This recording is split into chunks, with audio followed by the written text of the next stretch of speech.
This is a wonderful quote by the Dalai Lama and a wonderful practice as well for us to focus on. Choose to be optimistic. It feels better. Think about that for a moment.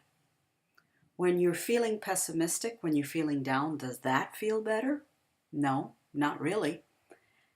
Notice people that you happen to know that seem to be wallowing in this state. You tend to want to avoid them. If you see them coming down a corridor, you might want to turn in a different way because you know what you're going to hear.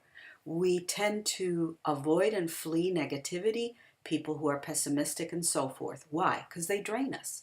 So if that is true of other people, it is true just as much of ourselves. So the more you work at being optimistic, so for example, if you have a pessimistic or negative thoughts, you can practice just stopping and saying, I'm having a negative thought, and then replace it with something that's positive. So that's a very simple little practice, but it can be very powerful.